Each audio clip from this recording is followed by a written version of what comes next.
Es un lugar repleto de encantos y energías positivas.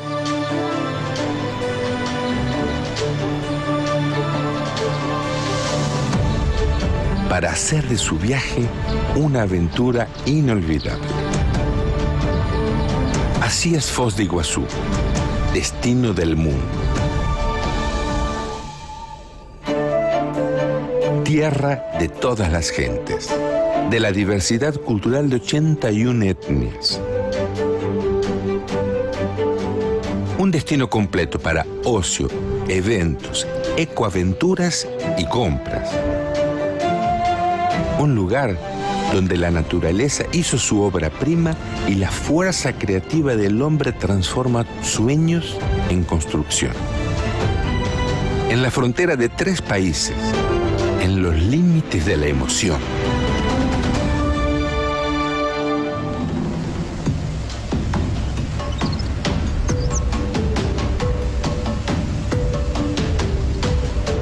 Cataratas del Iguazú, una de las 7 maravillas de la naturaleza.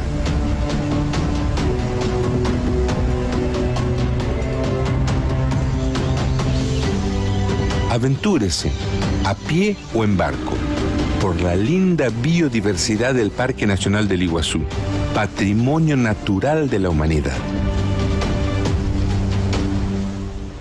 Impresiónese con las más de 275 caídas de agua de casi 2.800 metros de extensión y que se lanzan de hasta 80 metros de altura. Tanto el lado brasileño como el argentino del parque cuentan con una excelente infraestructura para el turismo. Camine por senderos en el medio del bosque y descargue toda su adrenalina en el paseo del Macuco Safari. El paseo en helicóptero es de quitar el aliento. Explore todos sus sentidos en el Parque de las Aves, entre revuelos de araras y tucanes, y viva la exuberancia de la fauna brasileña.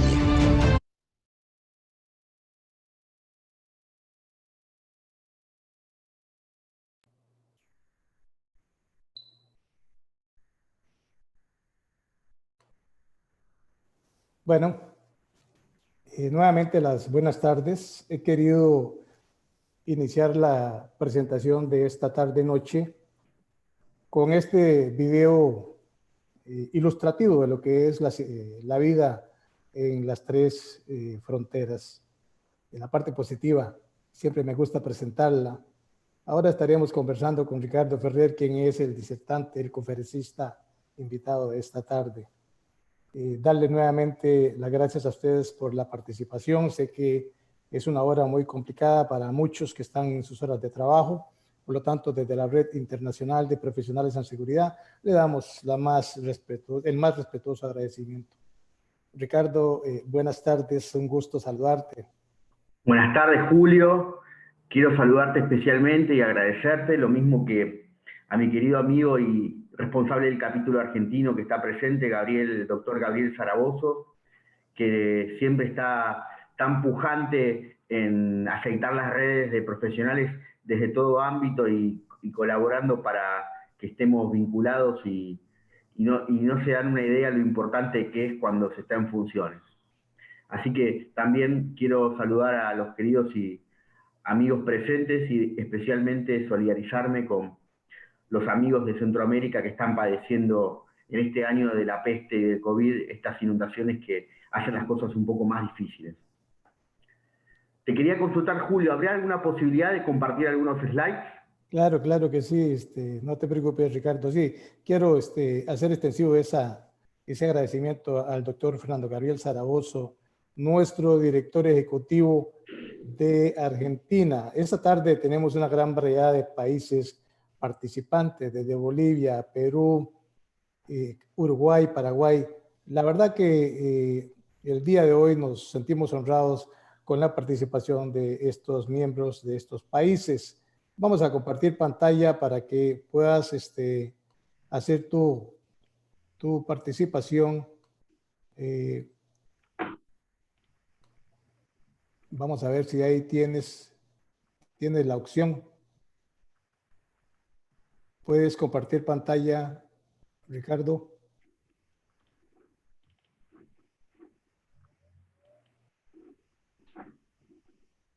entra a compartir para que puedas tener acceso. Ahí está.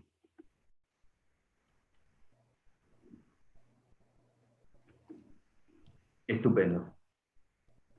No estamos viendo tu presentación. ¿No se comparte aún? No se comparte. Acá me dice que está compartiendo pantalla. Déjeme ver. Los demás están viendo. ¿Quién me puede dar información? No se ve, no se ve. Ahora, a ver, no, tampoco. Ahora Sí, sí. dice usted bien. Sí, estás compartiendo pantalla, lo que no estás compartiendo los slides. Estás compartiendo lo que estás viendo, Ricardo. A ver. Qué raro. Tienes que darle, Ricardo, arriba donde dice presentación, en modo de presentación. Sí. Lo he puesto de esa manera.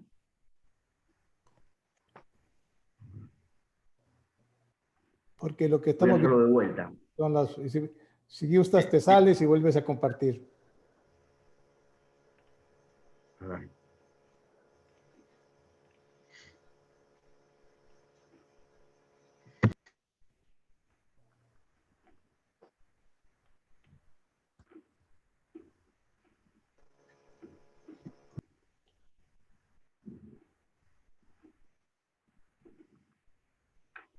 Perdón. Ya lo...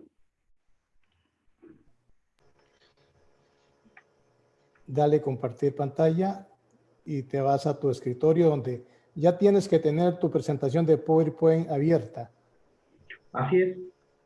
¿Se ve ahí? No, señor, no la está. No se ve. Eh, No, y tampoco estás compartiendo ahí. no está compartiendo. Tienes que abrir tu PowerPoint en tu escritorio. Sí, está abierto. Está abierto. Ok, dale compartir pantalla entonces.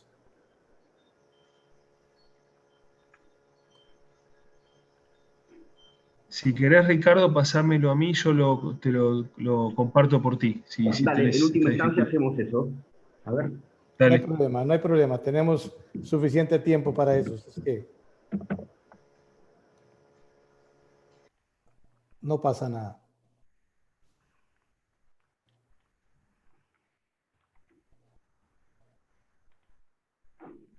A ver. ¿Se ve ahora? No estamos viendo. No se ve. ¿Ahora? No, ¿Tampoco? tampoco. Tendrías que, o sea, te aparece la opción, te tendría A que ver. aparecer la opción para abrir otro documento, una aplicación, dice, ahí, cuando vos querés compartir pantalla.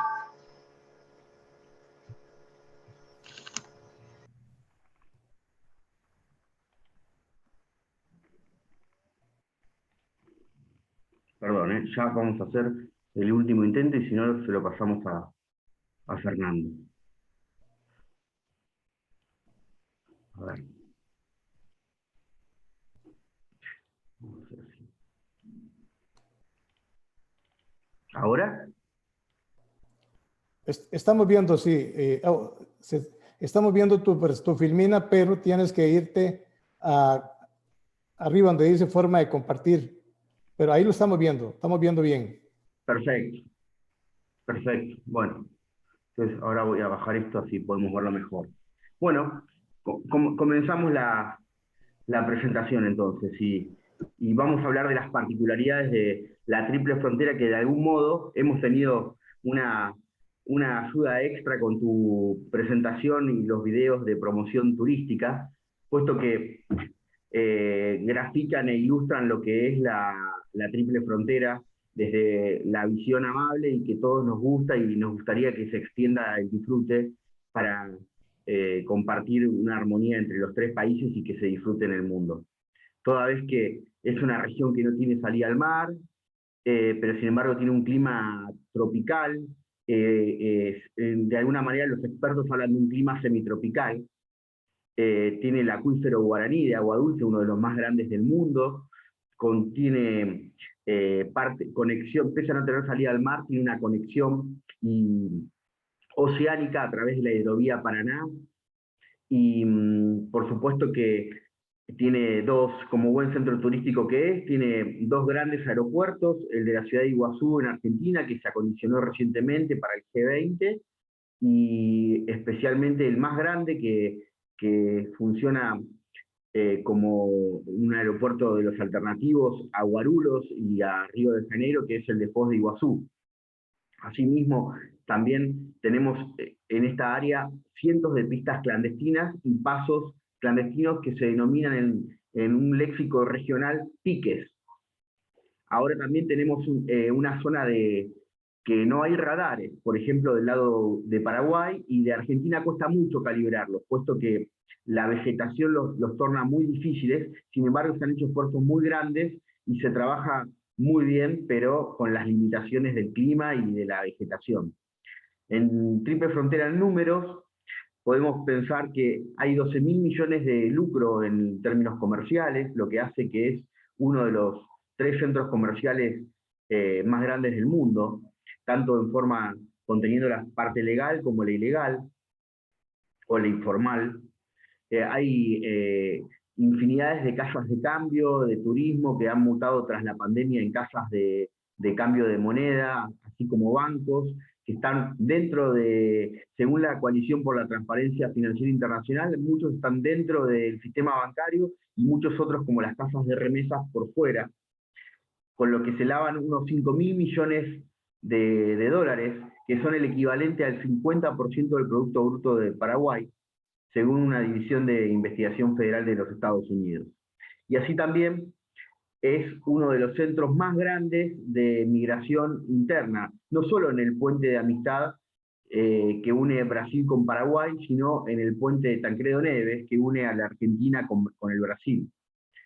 De hecho, días en el pre-COVID, y esperemos que lo sea también en el post-COVID, o la nueva normalidad, es por momentos del año el principal punto de acceso a la República Argentina detrás del aeropuerto de Ezeiza.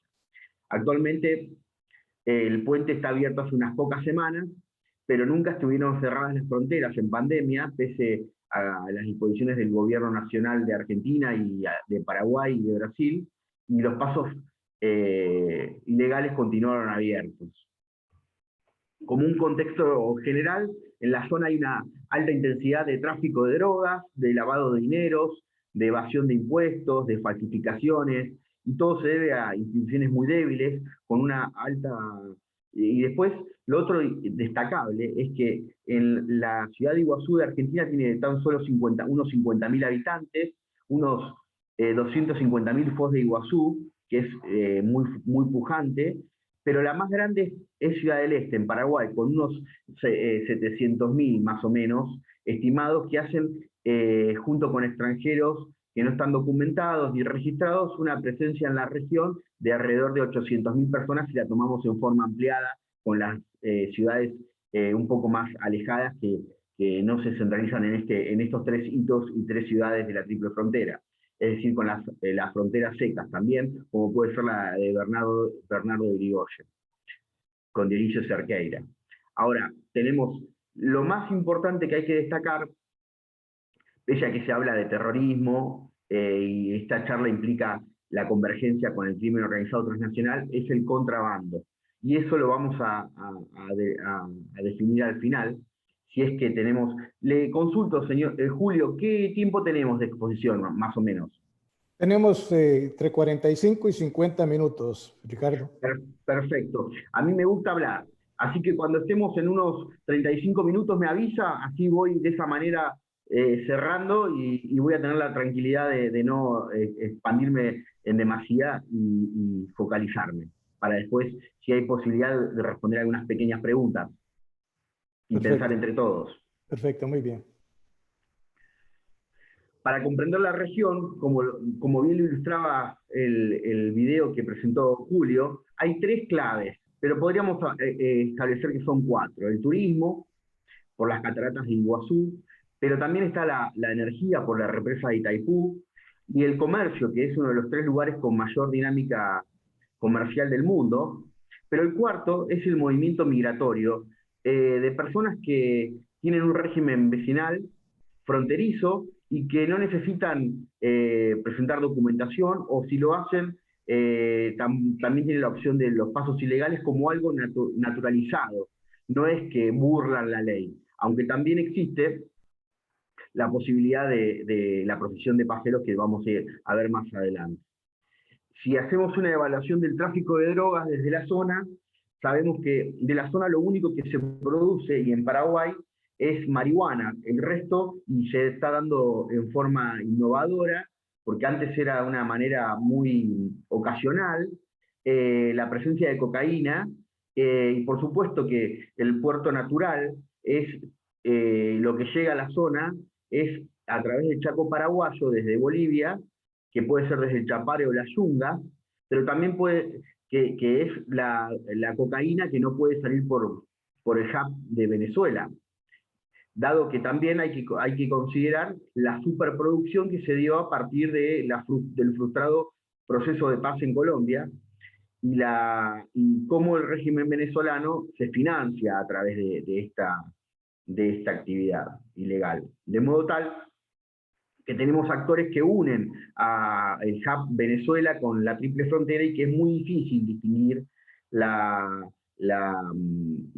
mensurar lo que sale de Venezuela, no así lo de triple frontera, que por una cuestión de cercanía se supone, y por el estudio que ha habido de los últimos sellos y composiciones químicas, que es cocaína del Chapare de Bolivia y de la Yunga, que son dos diferentes, pero que de donde se origina, y que pasa a través de Paraguay, y en vez de ir a Santos y ir al puerto, ese puerto hasta Europa, lo hace por la hidrovía, a los efectos de salir por su puerto natural, que es Montevideo, o bien por Rosario, en la provincia de Santa Fe de Argentina, al final de la hidrovía, o también lo puede hacer desde Rosario en forma terrestre hasta el puerto de Buenos Aires o en avioneta, o por puertos del sur de la Patagonia, o mismo el de Quequén, para partir hacia Europa, hacia África.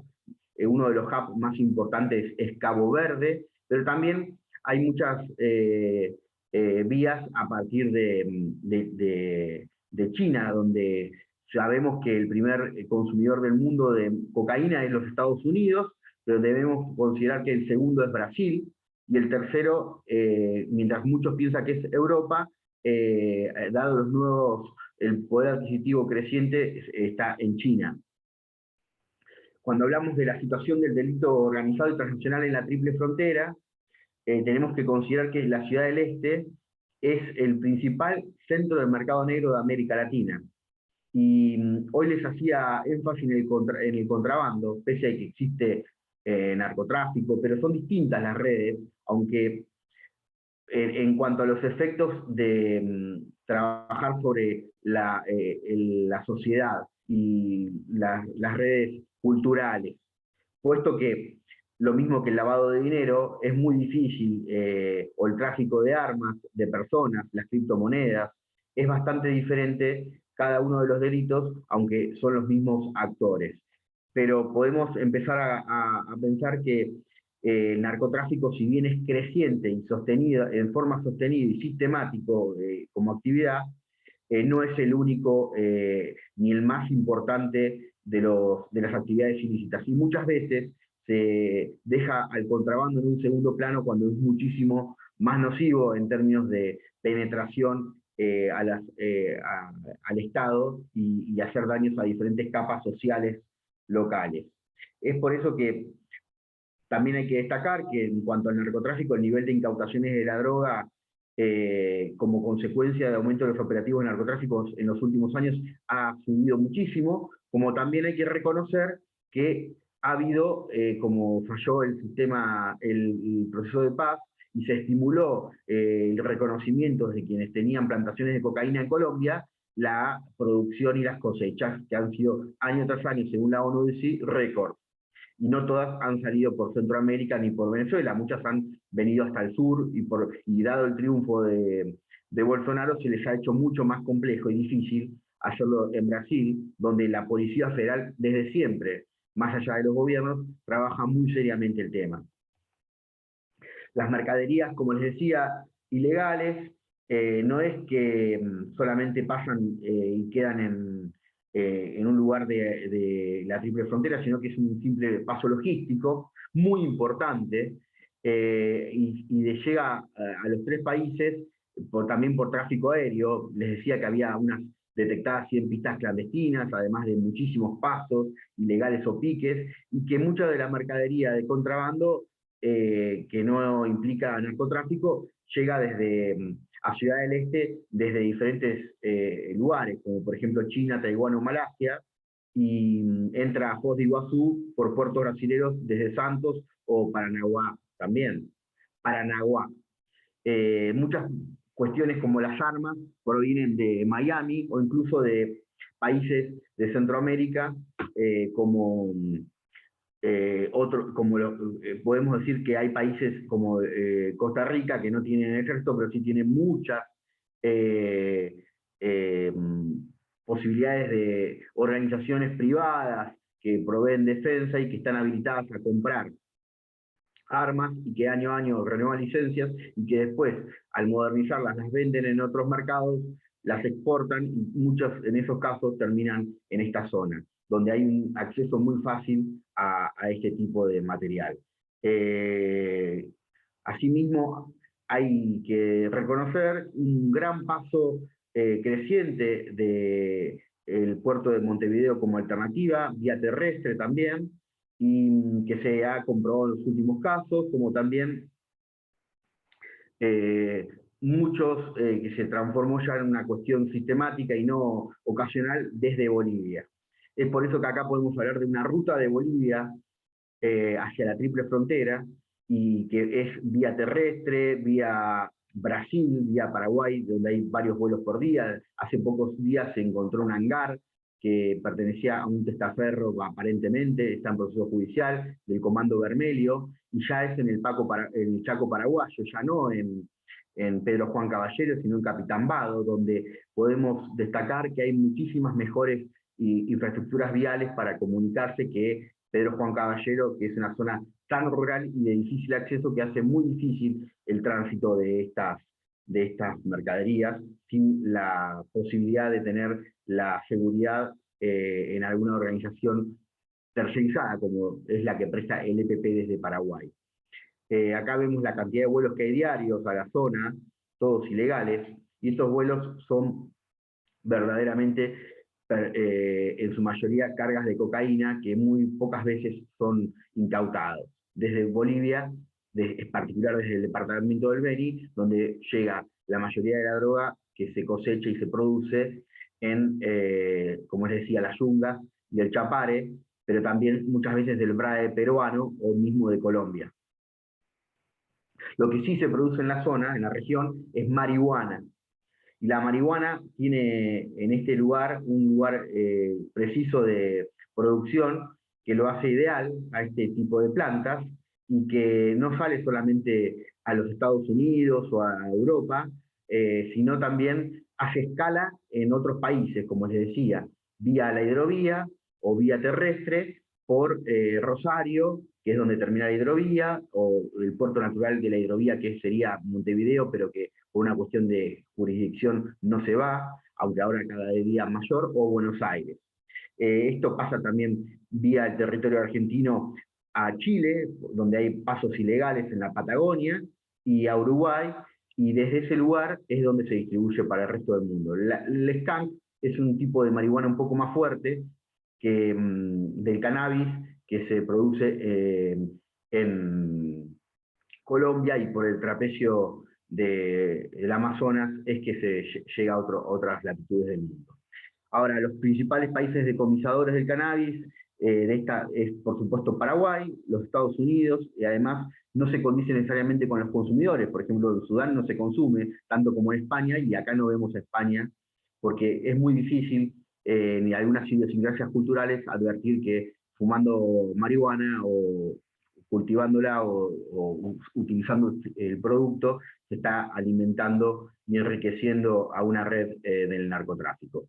Esto es lo que les hablaba hace unos instantes, en cuanto a cómo, de un artículo del diario La Nación de Argentina, de cómo por la hidrovía llega de Pedro Juan Caballero hasta el río que logra Paraná, que es el que enlaza la hidrovía, y cómo llega a Zárate, provincia de Buenos Aires, que desde ahí parte a Montevideo, muchas veces en forma aérea o por los puertos privados de Argentina, o bien desde el sur, y desde ahí se pasa a otros lugares del mundo. El mercado de la marihuana en Argentina es muy pequeño, pero nada deleznable. Hay muchos consumidores, y es de unos 370 millones de dólares. Ahora, en términos anuales, ¿no es cierto? Según la estadística del Ministerio de Seguridad de la Nación Argentina. En cambio, el de cocaína es un poco menor, es de 178 millones, y con lo cual lo que sabemos es que estas organizaciones le pagan a los pasadores con parte de cocaína, que es lo que se utiliza después para este consumo. Y con esto se financian, de modo tal, fíjense la fortaleza que tienen estas organizaciones. Esto es desde cómo se exporta a Europa, desde la triple frontera, y en estos pasos recientes, y cómo llega desde Brasil y Colombia y Ecuador al resto especialmente a Europa y a Asia. Bueno, otro de los delitos importantes que hay en la triple frontera, hablando de este panorama, es el contrabando de divisas. El contrabando de divisas, dado el spread altísimo y la cantidad de sumas en cash que hay en la región, hace que sea uno de los favoritos en este momento, dado que en Argentina hay un momento en el que el dólar se ha depreciado, la moneda argentina se ha depreciado mucho, y para dar un ejemplo, la moneda argentina hoy cerró en el cambio blue, que es ilegal, pero que es la única forma de adquirir dólares, o casi la única forma, porque hay una modalidad bancaria que está limitada en 200 dólares, pero muy pocas personas tienen acceso, es de 160. Hoy me fijé y consulté en Triple Frontera, y en Triple Frontera se compra el dólar a 180, pero si tenemos que ir a venderlo, te dan alrededor de 240 pesos argentinos, de modo tal que hay casi 6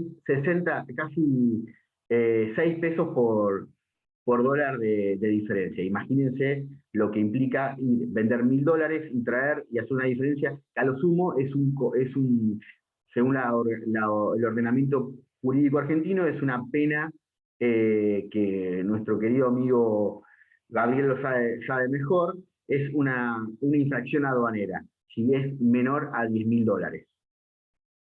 Ni siquiera hay que declararlo. Entonces todos los camioneros hacen esto como una forma de tener un extra a sus magros ingresos y presentes. Después del tipo de organizaciones vamos a hacer un énfasis especial en el primero Comando Capital y Comando Vermelho, pero sabemos que en el NEA, que es la región de la Argentina en que se emplaza la triple frontera, pero en que también está Formosa, Corrientes y Misiones, la mayor cantidad de organizaciones son argentinos, pero tienen vínculos familiares con paraguayos y especialmente con la provincia de Buenos Aires, donde a través de diferentes formas como es el transporte no aéreo, jamás, sino el de colectivos, o el de buses, o el particular, dada el poco control de nuestras extensas geografías y rutas, es que pueden transitar bastante libremente con muy poco de ayuda logística y campanas, o avisos de que está la policía presente. En cuanto al primero Comando Capital y Comando Vermelho, sabemos que han nacido en las cárceles, que tienen un relato épico en contra del Estado y de reivindicación comunista, en el caso del Comando Vermelho, y que desde sus cárceles son grandes empresas y manejan las organizaciones que tienen total vinculación con esta zona. Pese a que primero Comando Capital está en gran parte de Brasil, pero no es tan fuerte en Río de Janeiro, y es muy, muy fuerte en São Paulo, a diferencia de Familia del Norte, que es fuerte en el norte, en la zona del Amazonas, y el Comando Vermelho es verdaderamente muy fuerte. El Río de Janeiro, que es de Brasil el lugar que es el segundo lugar del mundo que más cocaína se consume, y de Brasil donde más cocaína se consume. No quiero dejar pasar una herramienta fundamental en toda la triple frontera creada y que debe ser considerada y tomada como ejemplo, que es el Comando Tripartito de la Triple Frontera, que está muy a la altura de las circunstancias y ha tenido, como es en el campo de la inteligencia, muchísimas acciones que naturalmente no pueden darse a publicidad y que funciona verdaderamente muy bien en cuanto a intercambio de información con los tres países. Acá seguimos hablando del contrabando de divisas, del tipo de organizaciones, y bueno, Brasil a su vez es muy grande como país y tiene una intensidad, así como es uno de los países que registra mayor cantidad de muertes de la región, violentas, también tiene 489 reclusos, y tiene la tercera población carcelaria más grande del mundo. Y tiene a este PCC, cuyo líder es Marcola, que es de familia boliviana, hay que rescatarlo, este dato que no es una cuestión parcial, y tiene presencia, como les decía, en el 90% de las cárceles locales, donde se enfrentan con otras organizaciones y por la primacía, pero también en la que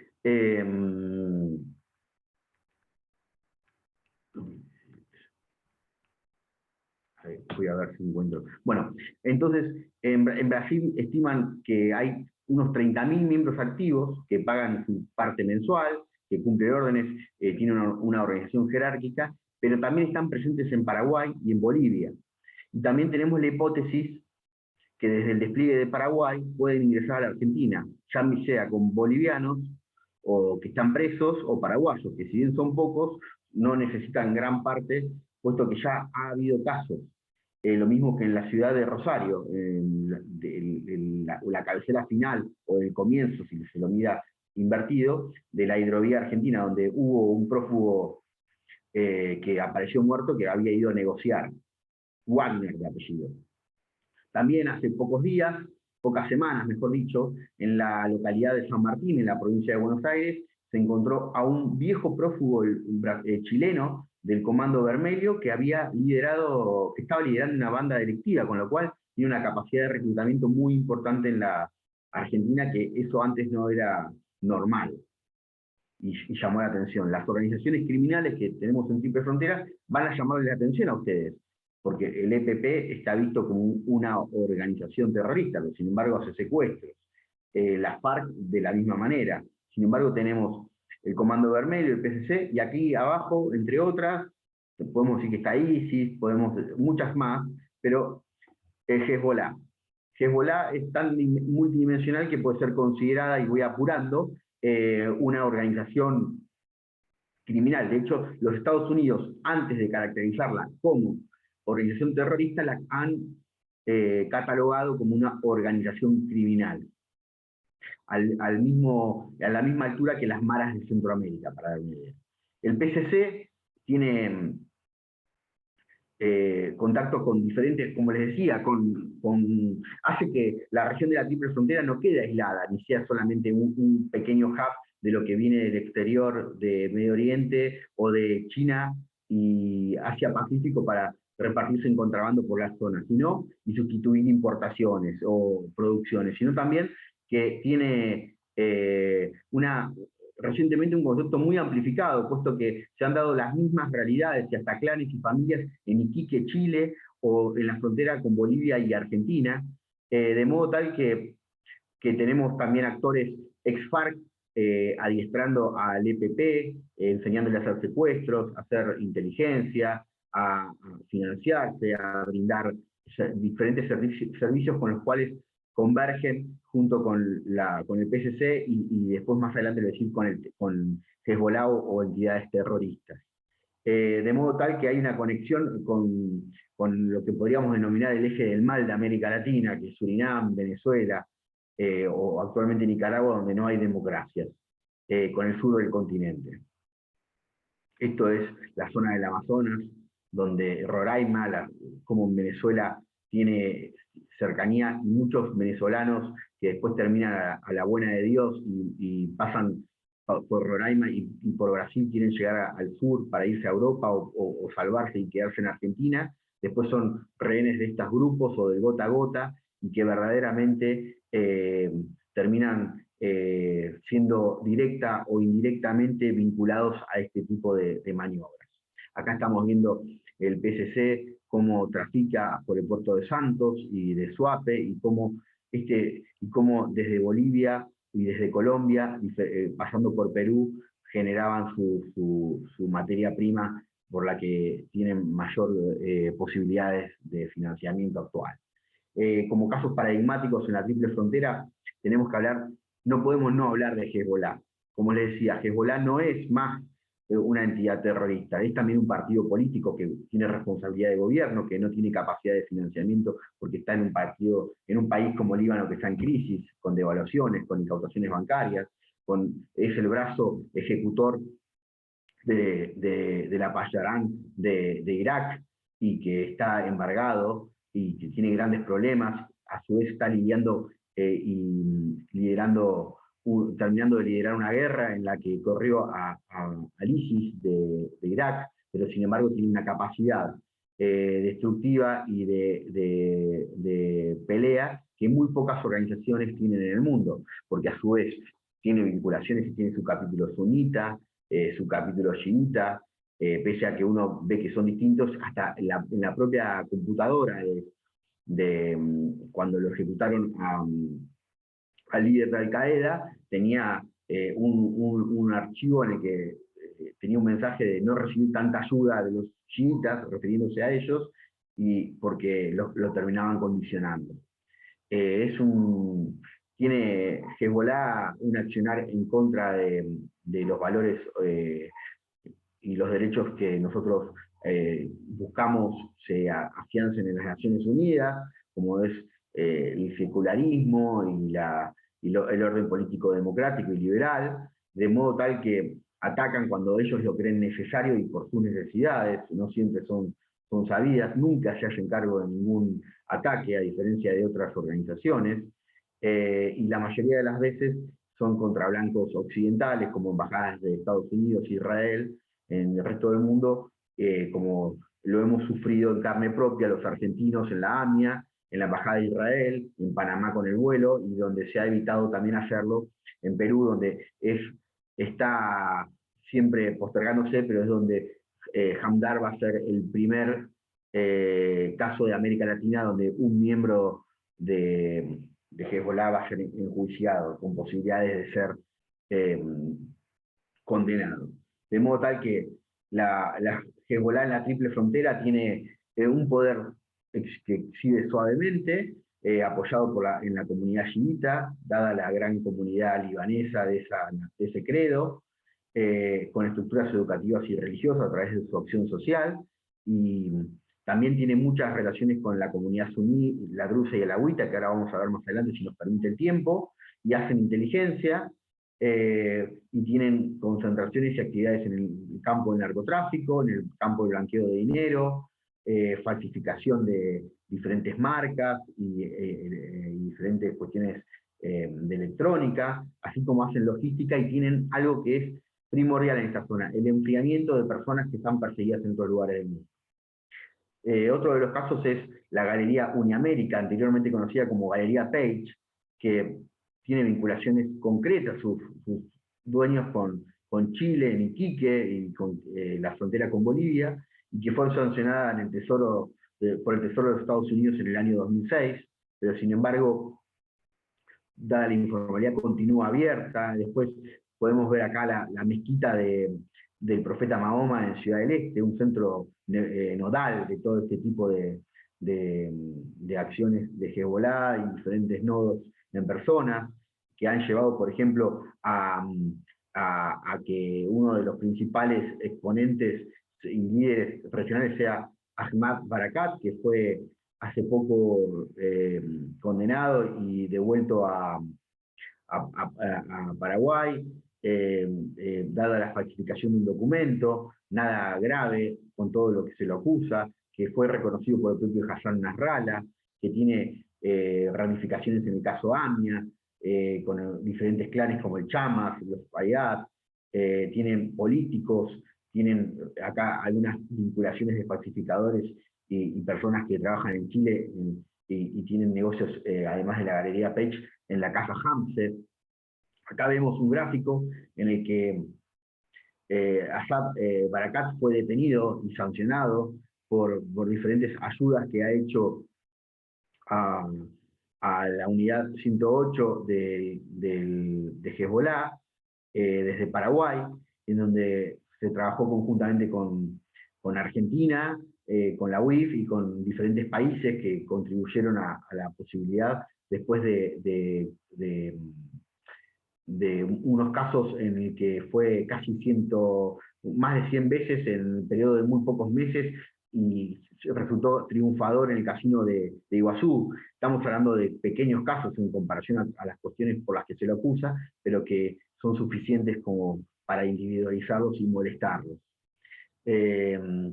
Acá viene un actor muy importante. Barakat era una persona que estaba bajo los radares de Tarek El Aizami y de Rabani, que actualmente está en Venezuela con un poder extraordinario, fue vicepresidente, previo a eso fue encargado de migraciones, trabajaba con los vuelos que próximamente se van a instalar en Argentina de Conviasa, también denominado Aeroterror, y que junto con otros como Ghazi Nasser al-Seldin, son parte del régimen de Maduro, que se denomina superfacilitadores con Irán y con Venezuela, y que tienen redes en el resto del continente, lo mismo que Alex Saab, recientemente detenido en Cabo Verde, y a la espera de la extradición en los Estados Unidos, que tiene como abogado a un viejo conocido en la Argentina, como es el que era célebre juez Garzón, que actualmente se dedica a este tipo de defensas, dada su solidaridad con el régimen y la dictadura de Venezuela,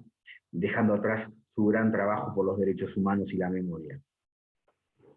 Tenemos una presentación que días atrás en The Atlantic Council en Estados Unidos ha realizado Joseph Umire, del Centro Council for Free Security, en el que deja claro que la conexión entre Hezbollah y Maduro e Irán a través de los superfacilitadores, e incluso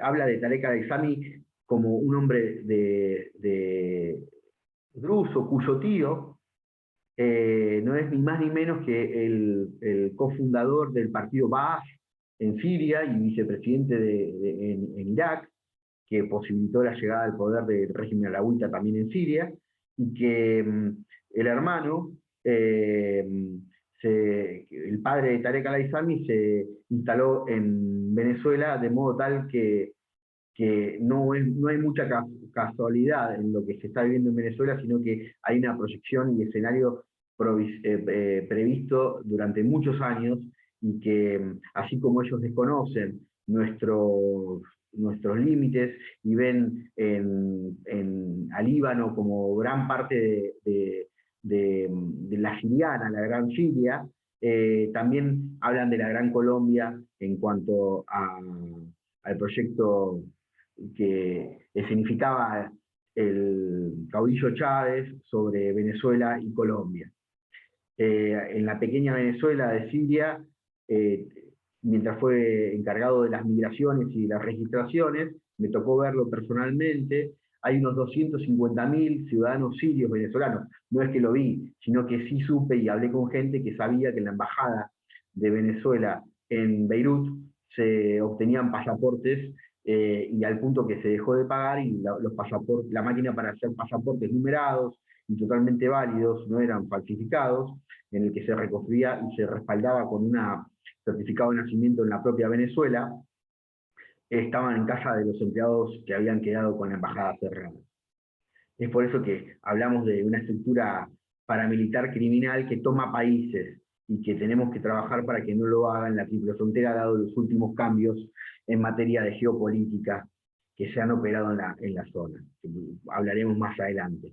Esto es una de las reglas que más me gusta, y se las comparto. Es la regla del 75% que estudió y estableció Joseph Umire, en el que el 75% de los acuerdos celebrados por Rusia, China e Irán en el continente han sido con 5 países, a saber, Venezuela, Bolivia, Cuba, Nicaragua y mientras estaba Correa, Ecuador.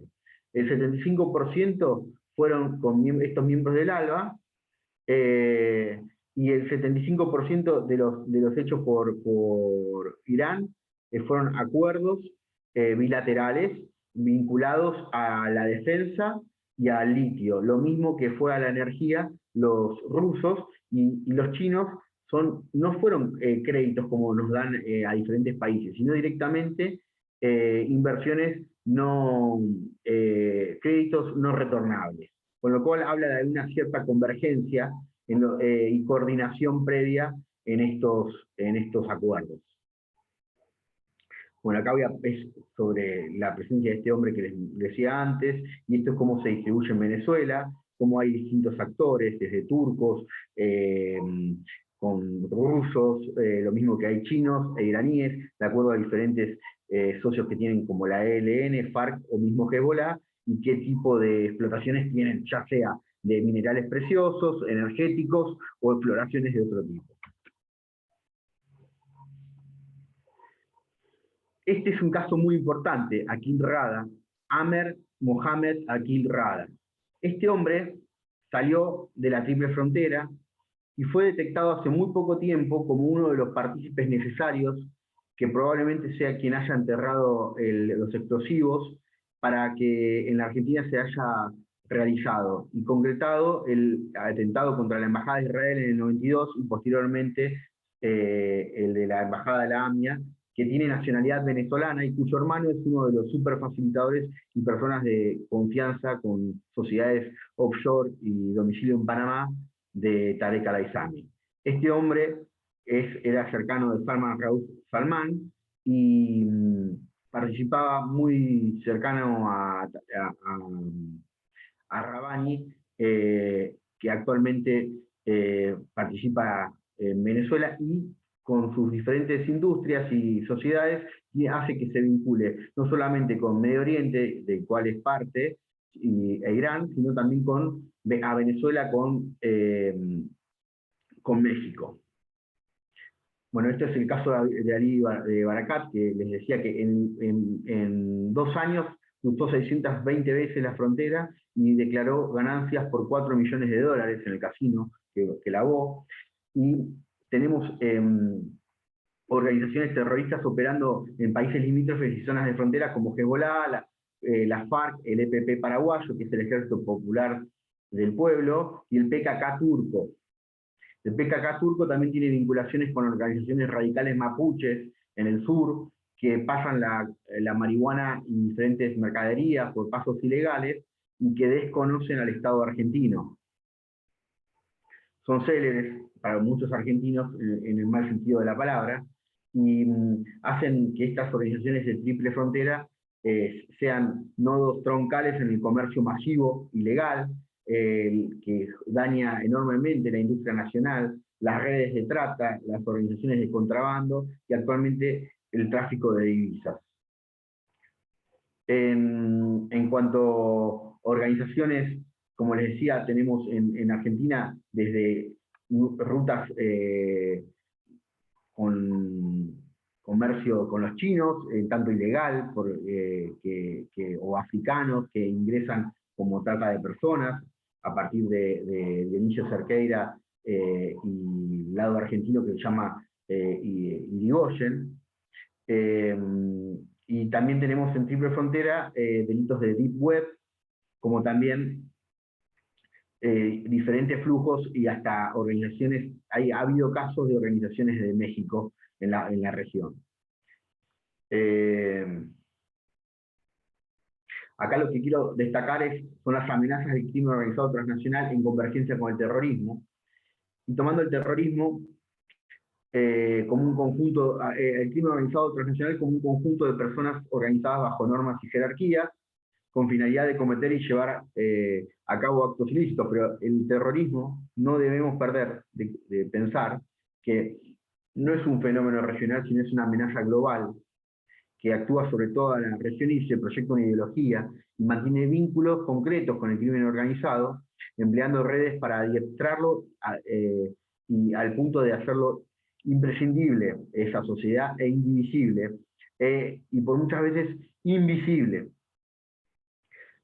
Opera con una gran capacidad de mutación y cambio, y tiene siempre una retórica últimamente propagandista y épica.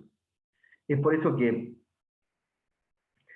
Hezbollah es tan perspicaz y se habla de que tenemos la mejor inteligencia del mundo en Israel o la del Vaticano, pero la mejor contrainteligencia del mundo es la de Hezbollah, o una de las mejores.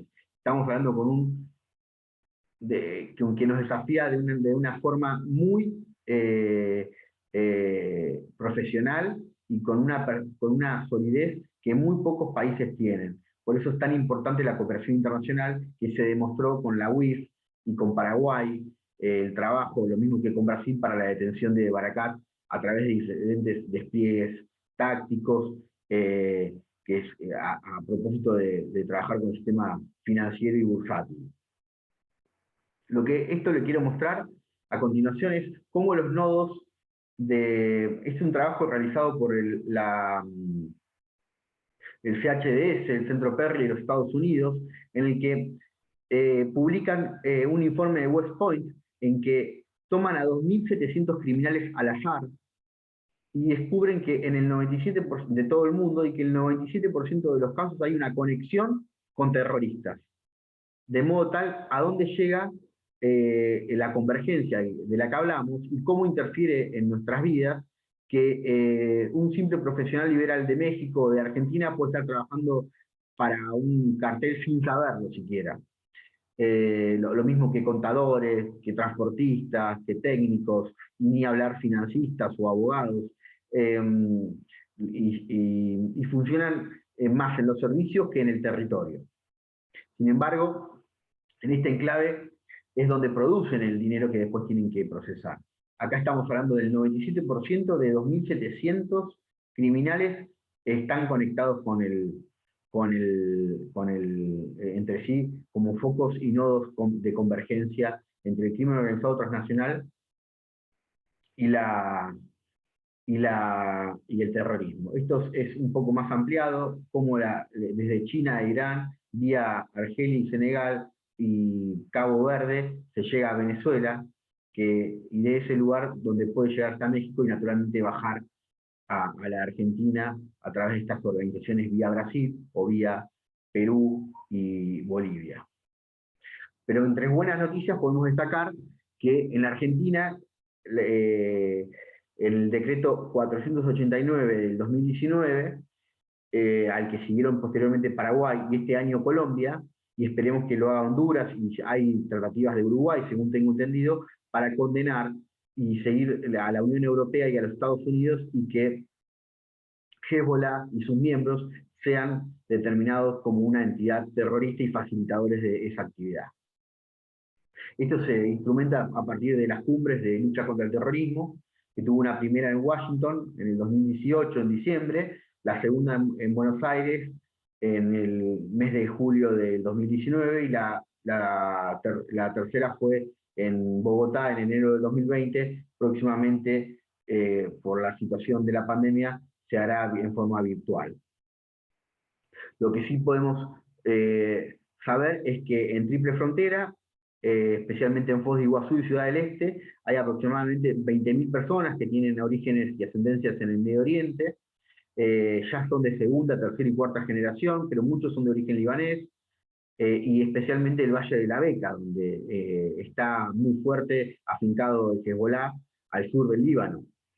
De modo tal que de ahí nace gran parte de la vinculación, además de que hay ciudadanos de otros países como Corea, como decía el video que presentó Julio, y de muchas nacionalidades, que hacen a este lugar tan alejado de las grandes urbes, muy particular, cosmopolita, y a su vez limitados en los controles.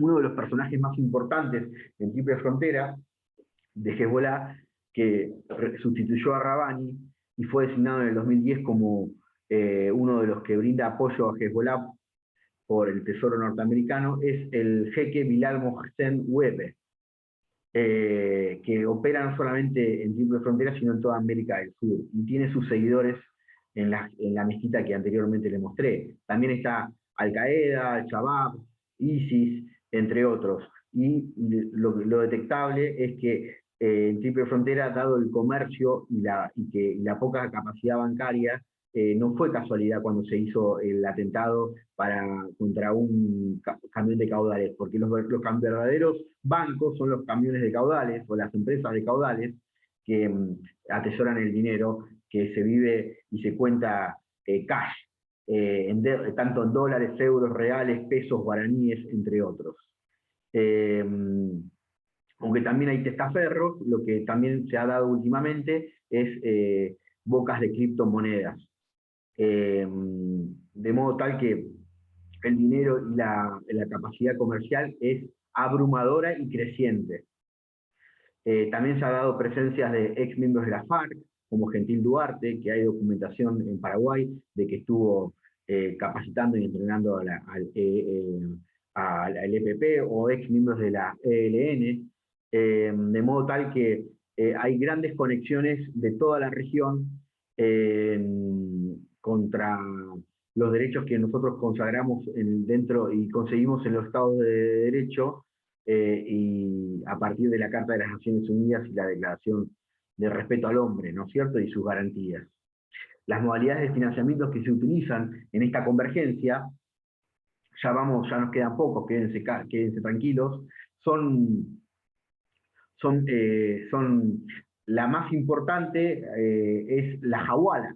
La Hawala es una forma de uno de los métodos más conocidos que existen, que lo hegemoniza Hezbollah, y que es una transferencia y envío, tras el envío de mercadería, por ejemplo, 20 toneladas, 200 kilos de cocaína a África, llega el pago y sin ningún tipo de problemas es recibido por sus dueños en la zona. Casi como una forma de carta de cheques o pagarés en la Edad Media por los caballeros, de modo tal que también van a tener la tranquilidad los miembros de Hezbollah, que pueden llegar a caer presos, o de la comunidad libanesa en un amplio sentido, que son rehenes de estas organizaciones, no facilitadores, como vamos a ver en un momento, dado la debilidad estatal y la mala narrativa en defensa de las instituciones, de tener seguridad si caen presos en cualquier cárcel brasilera o paraguaya.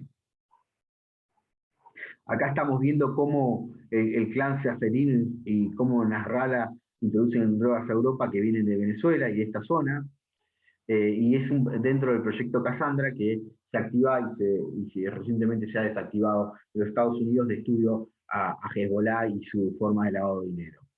El producto de financiamiento del narcotráfico es la principal forma de PCC, pero no la única, y tampoco de Hezbollah, que se dedica a todo lo ilegal que puede conseguir para amenazar, generar caos y buscar su nuevo orden. Nosotros hemos tenido el atentado de la AMIA, y acá se usaron 300 kilogramos de explosivos, que probablemente es esa persona que Akil Rada es quien lo pudo haber enterrado para después utilizarse, y esos habrían venido desde Triple Frontera. Así lo entendió el fiscal que investigó el caso, y que murió Nisman, que murió en condiciones aún no esclarecidas.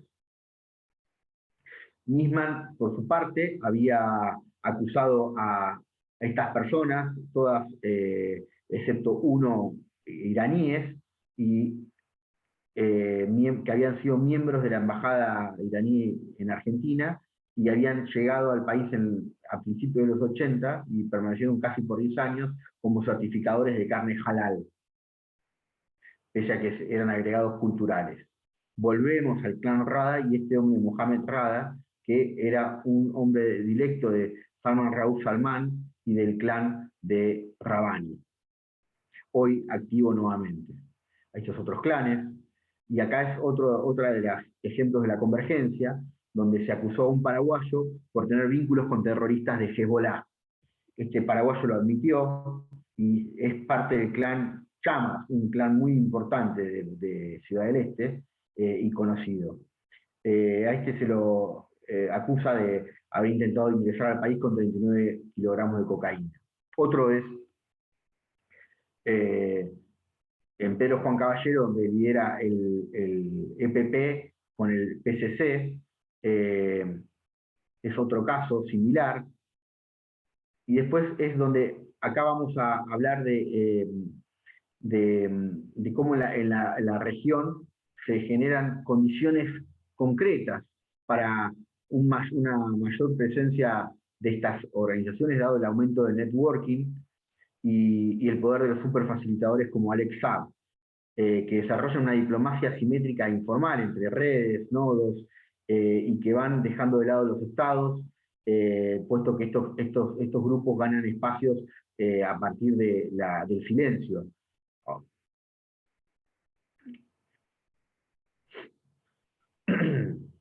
Podemos, que tienen, antes de los 2000, del 2001, por ejemplo, estas estructuras tenían, el crimen organizado tenía unas estructuras jerárquicas centralizadas, cuando ahora ya son redes sueltas, amorfas y altamente adaptables, tenían un uso limitado de información y tecnología y ahora tienen habilidades cibernéticas y en actividades verdaderamente importantísimas. Tienen una clara separación del narcotráfico y esas otras actividades antes de los 2000. Actualmente la inversión global y explotación de infraestructura financiera los hace tener pleno manejo nacional y regional que antes no tenían, proporcionan servicios a la mayoría de las organizaciones terroristas, desde triple frontera, y tienen una alta capacidad de adaptación y transformación, y por sobre todo no son claramente identificables como eran antes, y no tienen ningún tabú en tener vínculos con el terrorismo con el que se confunden.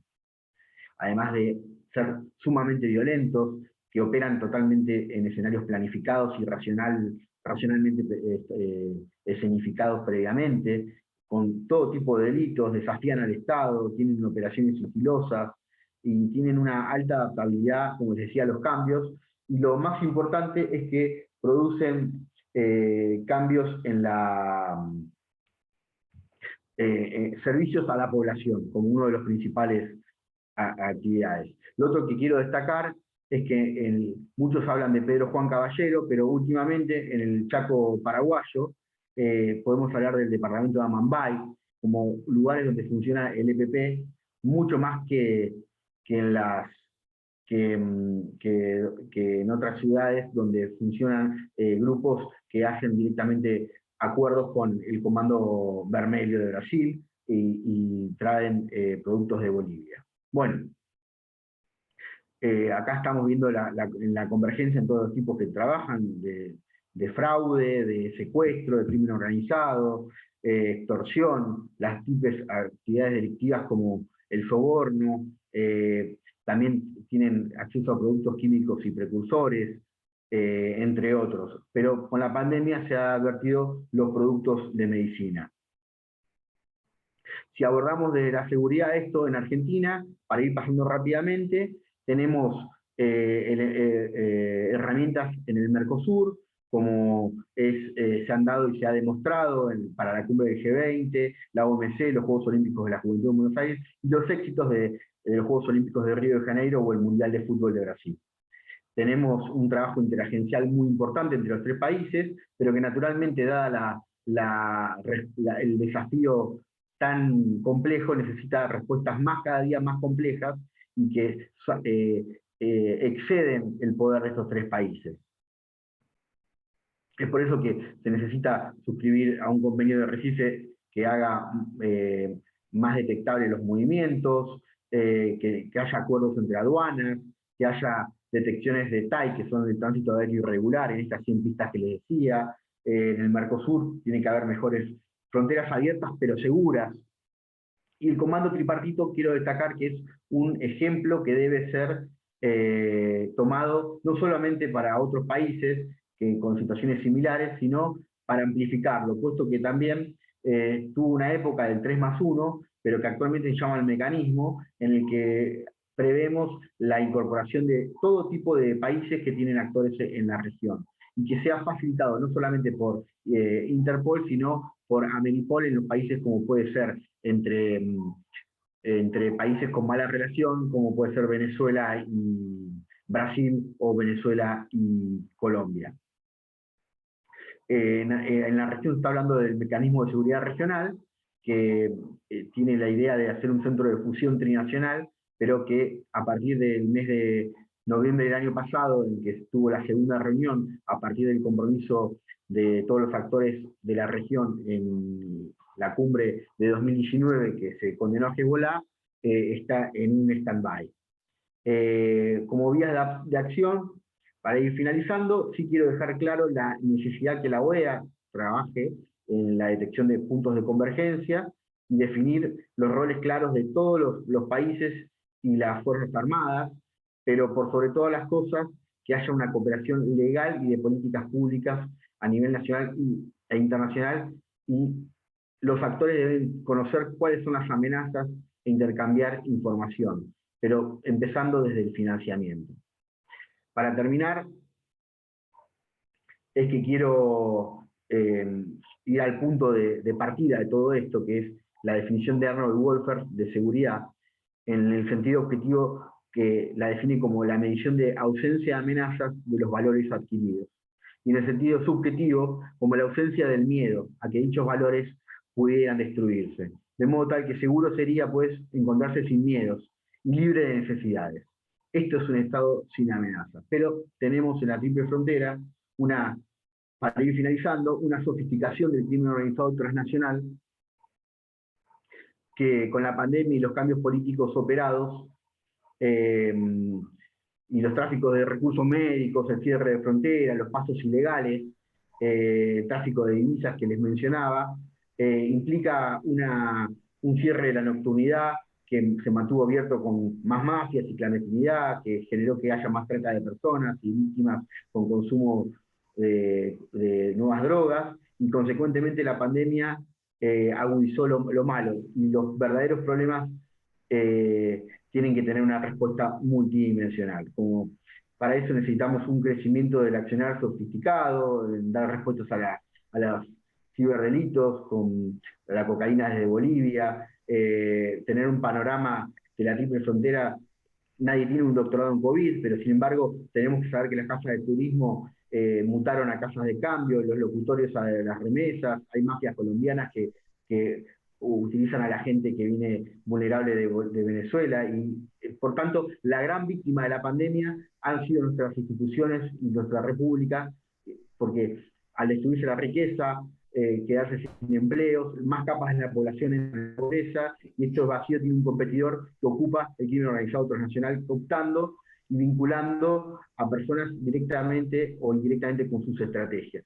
Y en la triple frontera se da una brecha que en pocos lugares, en la que el mundo urbano y el mundo suburbano se unen, al estar tan aislados de las grandes capitales y teniendo tanta capacidad de control, de modo tal que parecen estar aislados de los grandes controles de los centros políticos.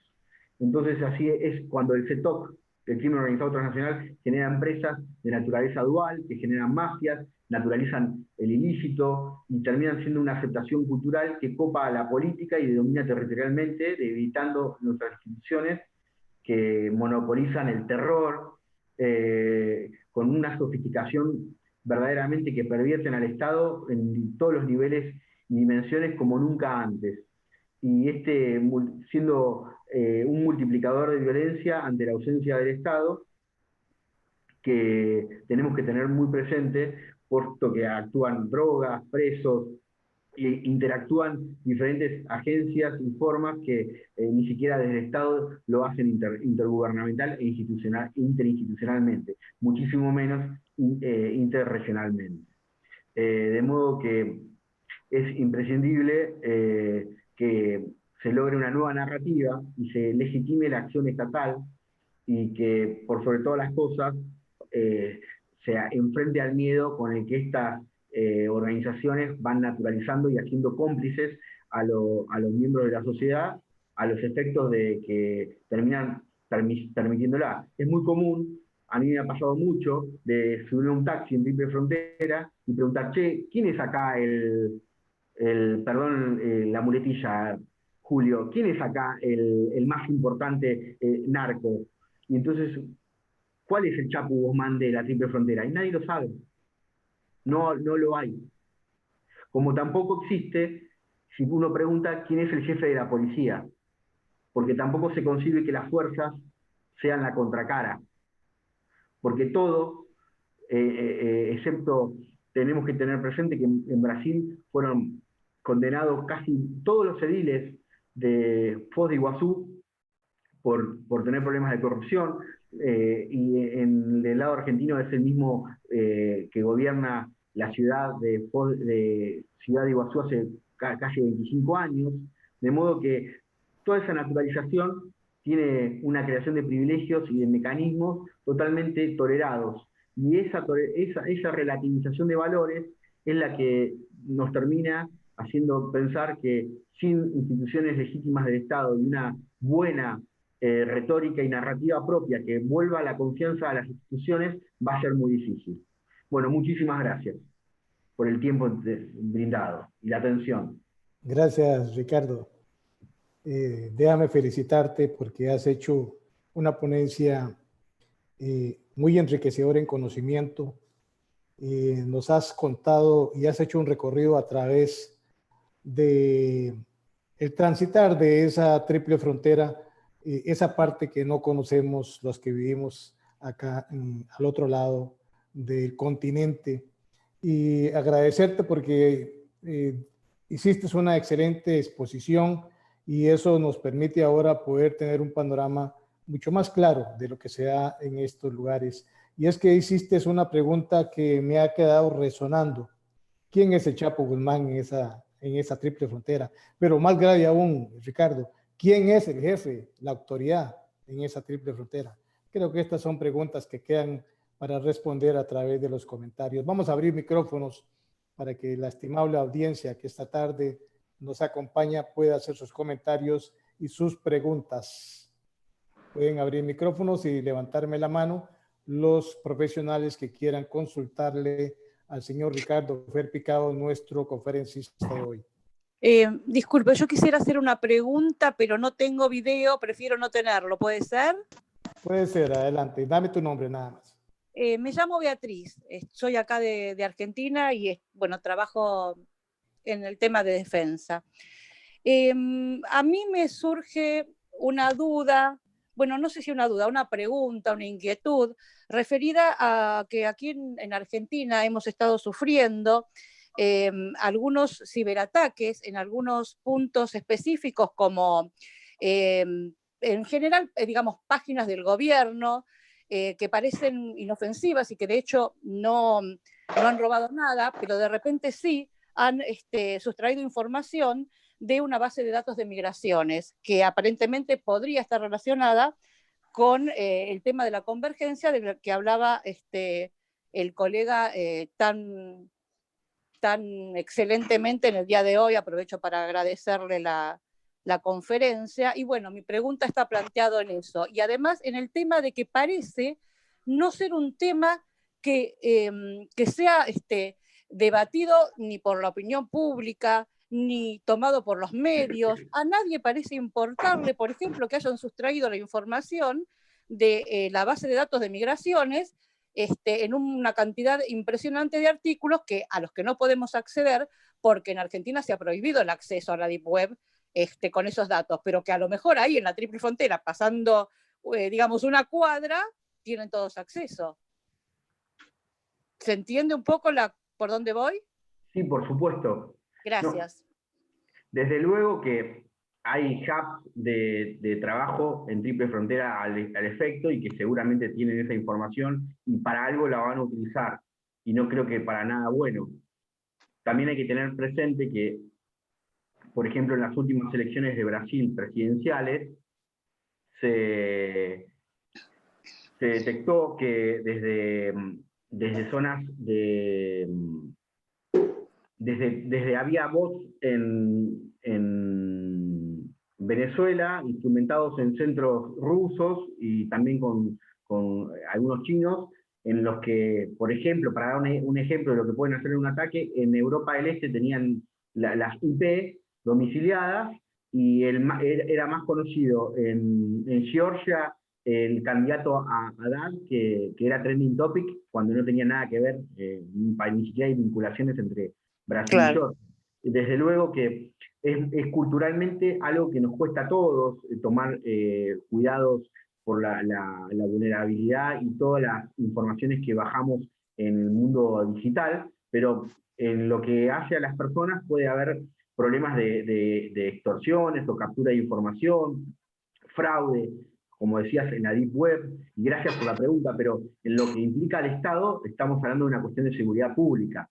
Ahí en el Ministerio de Defensa, uno ya es difícil imaginarse ataques, pese a que los hubo, parecía del siglo pasado, esto de Armenia y de Azerbaiyán, y los hay también, pero ya los ataques son a los estados nacionales de entidades no nacionales y estas organizaciones terroristas que van a tener estos ataques ciber, de robar información y hasta hacerla desaparecer. Imagínense si en Argentina o en cualquier país de los que estamos acá presentes roban y hacen desaparecer toda la información previsional de un país. ¿Te puedo interrumpir para comentarte algo? Porque muchos hablan de que roban información o para darla a conocer. También pueden hacer desaparecer una información. Exacto. Yo voy también por ese lado. Yo pienso que, digamos, en algunos puntos hacen simplemente ejercicios para ver hasta cuándo son vulnerables ciertas plataformas. No robaron información ahí porque no les interesaba robar, porque a lo mejor solamente les interesaba ver hasta dónde pueden llegar. Y claro, después, y si nadie le da importancia, pueden ir llegando hasta que efectivamente un día te hackean el sistema, como decís, previsional. Muchas cosas no tenemos informatizadas todavía, pero tendemos a más. Así que sí, yo por ahí voy, a que nadie le dé importancia porque parece no tener por ahora ninguna cosa sumamente grave, porque al fin y al cabo las personas de migraciones a las que le robaron los datos aparentemente no son ajenas, ¿no? Hasta que un día nos puede llegar a tocar. Bueno, pero ahí de esos datos apareció mucha información relevante. Por ejemplo, del programa Siria, apareció información que se resguardaba de los inmigrantes y chinos que ingresaban a la Argentina en los últimos años. Por eso te hice la pregunta en este foro. Sí. Fue bastante grave.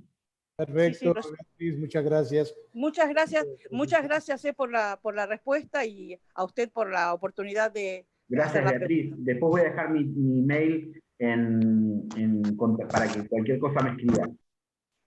Muchas gracias. También muy posiblemente tendremos la presentación en PDF o en PowerPoint, Ricardo, que me la puedes enviar por correo electrónico para hacerla llegar a los colegas profesionales que hoy están participando. Vamos a ver quién desea participar, hacer alguna pregunta o un comentario, puede pedir la palabra.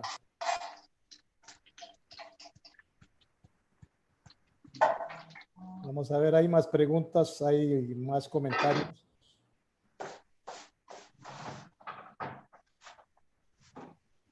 Julio, yo hago una pregunta para Ricardo. Bueno, Ricardo, un poco conociendo tu función el año pasado y bueno, sé la atención que le prestaste a la triple frontera, un poco viendo desde la óptica de la política pública de seguridad, desde un enfoque más estratégico. ¿Cómo lidiar con una triple frontera, con las características que vos mencionaste, en la cual hay 3 estados que muchas veces no tienen el mismo criterio, el mismo enfoque de la situación y en consecuencia también estos estados tienen soluciones diferentes para atender estos problemas? Un poco, bueno, que me cuentes tu experiencia en este punto. Fer, la verdad que te agradezco mucho la pregunta y además te vuelvo a saludar. La verdad que siempre sos un observador atento y nos hemos juntado en Triple Frontera. Sé que conocés el tema. Vos sabés que, sin duda, en la Triple Frontera hay un organismo que, como les decía, se creó en 1996, tuvo la razón de ser en los atentados, pero que tiene que ser un paradigma para seguir trabajando en América Latina. Y seguramente que lo es en el mundo, me consta, lo he representado en la ONU-DC en Viena, explicando cómo funcionaba. La cuestión es que el Comando Tripartito de la Triple Frontera reúne a las fuerzas federales y actores de Argentina, lo mismo que sus pares de Paraguay y de Brasil. Es muy importante el trabajo que hace, el intercambio de información y cómo actúan, pero sin embargo, lo más importante, además de semejante y tan importante herramienta, que funciona muy bien, es la definición y apoyo político y el mando político, que es el que da el mando y hay que obedecer, porque no se puede dejar la decisión en la fuerza, sino la instrumentación a partir de la orden brindada. De modo tal que no es lo mismo, y muy pocas veces se ha dado tener en Brasil, en Paraguay y en Argentina el mismo objetivo, más allá de diferentes símbolos políticos. Yo participé de un momento en que sí estaba y se trabajó excelentemente bien. No obstante, no es necesario que sean del mismo partido de orientación política, pero sí hay que destacar que el problema de la Triple Frontera ya no es de 3 países. Y tampoco es un problema, puede ser parte de la solución. Una de las cuestiones que se ensayaba en el mecanismo de seguridad regional era la participación de varios países, no solamente de nuestro hemisferio, por ejemplo, países donde hay miembros de organizaciones terroristas de Medio Oriente, como puede ser ahora que está la paz entre Israel y el Medio Oriente, que recientemente firmaron, puede ser que esté también Israel, puede ser que esté Qatar, y eso implica, con los mecanismos que hay, no necesariamente tener un hombre sentado las 24 horas intercambiando información, sino tener el medio cómo hacerlo. Y eso es totalmente viable, lo mismo que cuando aparece un auto que uno le consulta la patente por dónde pasó y de quién es, a un par paraguayo o brasileño, pero y si es de Bolivia, ¿por qué no podemos tener un boliviano? Y si hay gente que sabemos que es de Colombia, no solo por el gota a gota, sino por las ex-FARC o el ELN, ¿por qué no podemos tener? Bueno, o tenemos acceso directo a eso y compartimos bases, o verdaderamente Ameripol tiene que servir para eso y ser un ente agentes facilitadores de este intercambio de información. Con lo cual creo que el Comando Tripartito es una herramienta espectacular para estos 3 países, pero que hay que darle un upgrade a nivel regional y global, puesto que la amenaza de la que forma parte la Triple Frontera es global, no es al solo efecto de estos 3 países. Y aprovecho a hacerte otra pregunta, y después, bueno, creo que acá hay otra pregunta que está en el chat. Un poco, ¿qué es lo que faltaría para mejorar la situación actual digamos, de falta de control, de un lugar típico de anomia de la Triple Frontera? ¿Cuál sería la solución a esto sin ahogar la economía, sin ahogar? Con alguna experiencia, y también puedo equivocarme, pero, por ejemplo, cuando comenzó la pandemia, el presidente de mi país, Alberto Fernández, cerró la frontera. Uno que tiene muchos amigos y conocidos en la región de la Triple Frontera sabía que no estaba cerrada la Triple Frontera. Teníamos en Brasil uno de los países con mayor cantidad de contagios, que naturalmente fue, algo pasó porque, por ejemplo, en El Dorado, recién hace una semana fue el primer caso. Así que es digno de estudiarse. Pero sin embargo, en esa región mucho frenó, pero lo ilegal no. Los pasos ilegales no frenaron, las tareas de qué es lo que pasa, cómo solucionarlo. Y yo creo que muchas veces hay una mirada de los gobiernos vuelvo a decir, más allá de todos los partidos políticos, porque en un partido político hay diferentes miradas, de que la informalidad puede moderar la pobreza o dar una tranquilidad. Y es todo lo contrario, porque la persona que está en la informalidad cae mucho más fácil en forma de las estrategias vinculadas directa o indirectamente del crimen organizado y justamente en este caso transnacional. Porque después terminan, como no hay un Chapo Guzmán, ya se trata de una cuestión aceptada socialmente y culturalmente.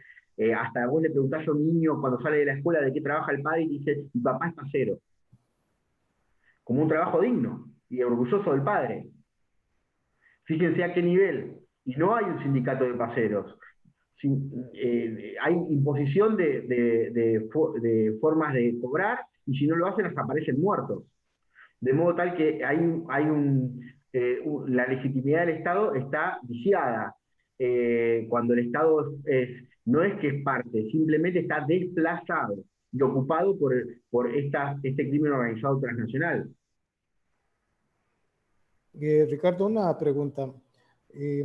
Al principio de tu ponencia, cuando estabas exponiendo el tema de el tráfico de armas ilegales en la triple frontera, mencionaste Costa Rica y me interesa aquí desde mi país poder saber qué información llegó a manos de ustedes donde los hace pensar que Costa Rica es un nicho de tráfico de armas hacia la triple frontera. Mira, las armas a la triple frontera llegan de 3 lugares esencialmente.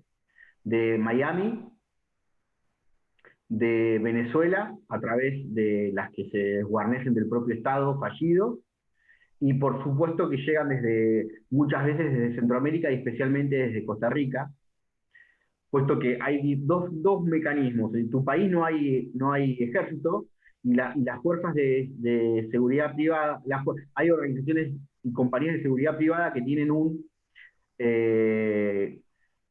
límite anual que se renueva un cupo para adquirir armamento. Y se van sacando de encima para comprar nuevo del viejo. Y ese viejo armamento no llega a buenas manos. Ese es el que llega y se revende en la triple frontera. Bien, Ricardo, gracias por la información. Tengo una pregunta. Al efecto, por ejemplo, en Paraguay es muy renuente y en Argentina también, y si bien se necesitan muchos trámites para adquirir un arma, en Paraguay no es tan complicado hacerse de un arma legal o ilegalmente, ¿no? Gracias, Ricardo. Nos tenemos una pregunta del profesional Miguel Ángel Aquino. Adelante, Aquino. Sí, buenas noches, queridos colegas. Ricardo, tengo una pregunta. Hola, ¿Hasta qué punto? Muy bien, gracias. ¿Hasta qué punto puede influir en la desestabilización económica el robo de datos de un país? Y depende, pero imagínate que si roban la base de datos de una agencia de recaudación de impuestos o ponen, por ejemplo, a Uruguay le virlan el sistema bancario, que es uno de sus capitales y formas de presentación, o a Suiza, por ejemplo, pueden hacer un daño muy grande en la confiabilidad de un país, sin lugar a dudas. Muchas gracias. Bien, vamos a ver si continuamos con las preguntas. ¿Algún otro profesional desea consultarle al señor Ricardo Ferrer? Pareciera ser que no hay preguntas. Puedo ir dando por finalizado el evento. Sin embargo, continuamos. Si quedaron dudas, pueden hacerlas en este momento. Bien, Ricardo, pareciera ser que todo está muy claro. No veo a ningún profesional pidiendo la palabra para comentar o preguntar. Vamos a ver si... Hay una pregunta de Diorela Islas de México. Ahí está, recién acabo de anotar en el chat. Perdón, Julio, perdón. Bien. Adelante, Diorela. Hola, ¿qué tal? Buenas tardes. Mi duda va sobre el tema del hawala. Mencionan que se usa por los grupos árabes, pero mi duda es si hay registro de que los cárteles en América Latina estén usando el sistema hawala para lavar el dinero. Gracias. Desde luego que lo usan los árabes como forma... Bueno, los árabes, el mundo islámico lo usa más que los árabes, ¿no? Cuando hablamos de América Latina, muchas veces tenemos que tener en cuenta que somos parte de un sistema global en donde los actores que hoy día están operando tienen muchas vinculaciones con Medio Oriente. Y bueno, la hawala es una forma que caracteriza a Hezbollah de uno de los tantos servicios que brinda y con los que se financia, no solamente con el narcotráfico, sino también con el envío de dinero a donde corresponda y diferentes tipos de mercaderías para hacerlo llegar. Y eso forma parte de un mecanismo que es totalmente certero y no tiene ningún tipo de preciso y profesional de alguna manera, del dinero negro en el mundo que no va a pasar por un banco. Bien, señor Humberto Copa. Adelante, Humberto, buenas tardes.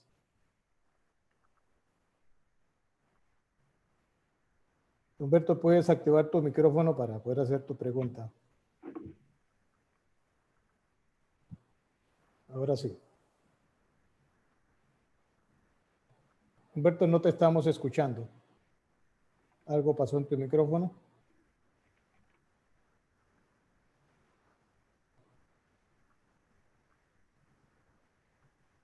Bueno, vamos a darle oportunidad que Humberto pueda reparar el audio ya que no lo escuchamos y vamos a ir dándole la oportunidad a la vez, perdón, de irnos despidiendo. Aprovechamos, como es costumbre nuestra acá en la Red Internacional de Profesionales en Seguridad, darle las gracias a todos y cada uno de los participantes, en especial a don Ricardo Ferrer Picado, nuestro conferencista del día de hoy, al cual debemos de resaltar y reconocer la excelente exposición o conferencia que Ricardo nos ha brindado este día.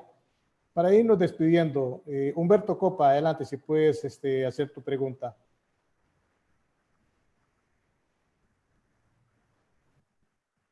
No tenés audio, Humberto. Señor Dusan Jurit, buenas tardes, nos estamos despidiendo. Tiene usted 30 segundos. Señor Jurit, nos dice de qué país nos está viendo y nos vamos despidiendo, por favor. Puede activar su micrófono, señor Dusan Jurit. Oh, perdone cómo pronuncio su nombre, quizás no lo estoy haciendo correctamente. Señor Dusan Jurit. Yes, I am here. I don't speak Espanol. I speak only English. Bueno, I understand everything and I agree for everything for Mr.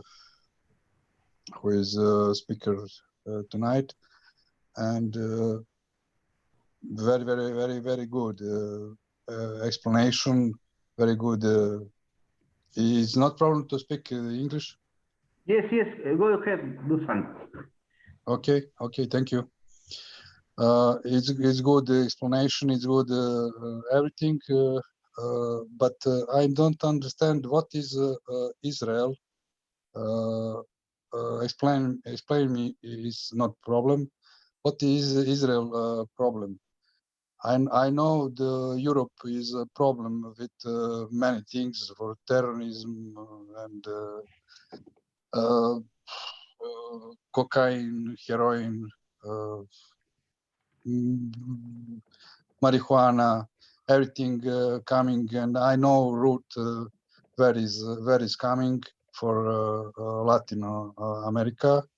I know how is doing. I know many things is not for this platform, but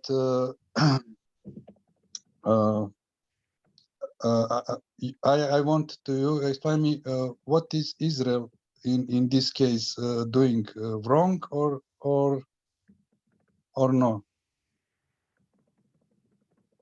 Okay, Thank you. Okay, you know, the last few days, there was a case, for example, from Paraguay in Asunción, with drugs bound for Israel. Likewise, due to the cooperation in terms of terrorists given in the triple border area from and different kind of information. I understand. Similar information for operate in the different issues. Yeah, I understand. I understand this. The situation with many. How you explain the situation in every secret service in global level. Could you repeat, please? I don't understand the question. How you explain me the global situation from still information in secret service, global secret service, dealing or stealing or like this? ¿De qué país, Ricardo, nos está, señor Dusan? Ricardo, Yeah. ¿de qué país está contactando el señor Dusan? For what country are you contacting and looking at? In Serbia. Perfect. In three border area, we need to have information on global terrorism because the hub of actors and the kind of the threat. It's a global threat, and we have different agents, and we need to know if they are there, if they are operatives, and different capabilities. Yeah, Bueno, sí. Bueno, vamos a dejarle, a ver quién puede dejarse el contacto. No sé si quizás Fernando Gabriel Zaragoza o vos, Ricardo Ferrer, dejarte contacto de Dusan para que lo estemos contactando, ya que es muy importante tener esta participación desde Serbia también, que nos están viendo y nos están escuchando a través de la red internacional. Muchas gracias. Muchas gracias. Dusan, Jorit, gracias. Muchas gracias. Humberto, creo que ya arreglaste tu problema de audio.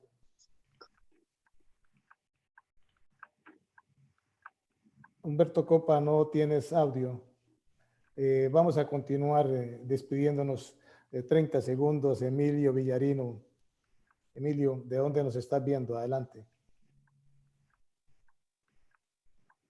Hola, buenas noches. De La Plata, Argentina. Mucho gusto. Gracias, Emilio. Vamos despidiéndonos. Don Diego López, desde Argentina. Hola, buenas noches.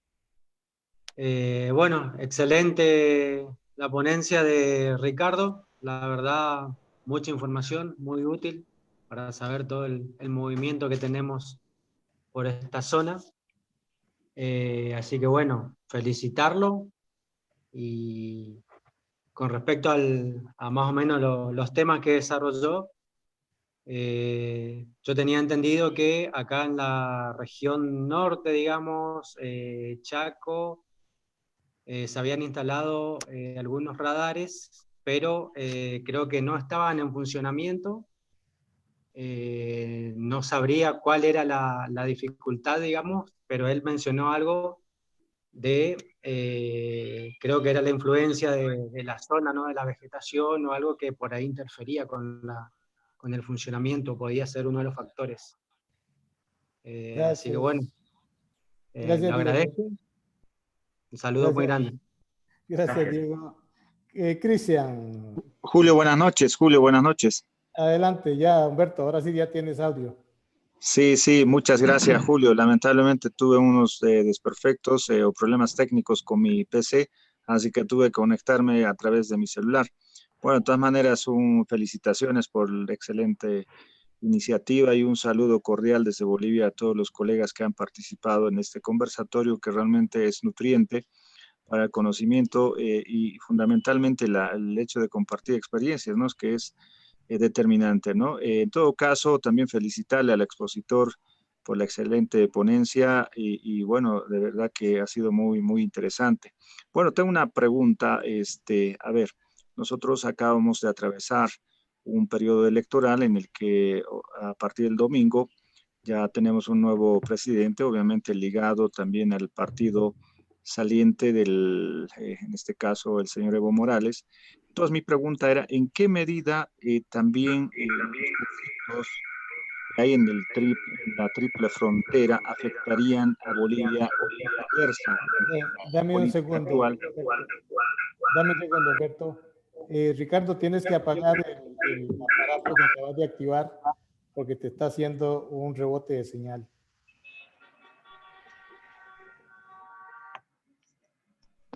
Ahora sí, Humberto, perdón. Adelante. No, está bien, gracias, Julio. No, mi pregunta para el expositor.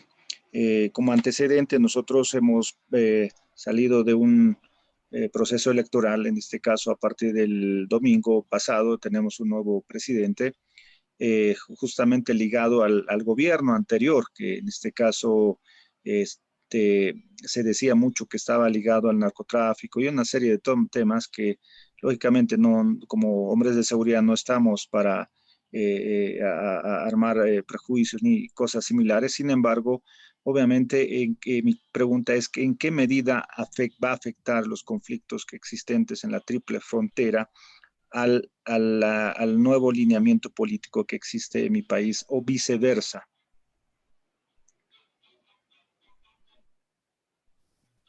Adelante, Ricardo, tienes el micrófono apagado. Me permito contestarte lo más breve posible.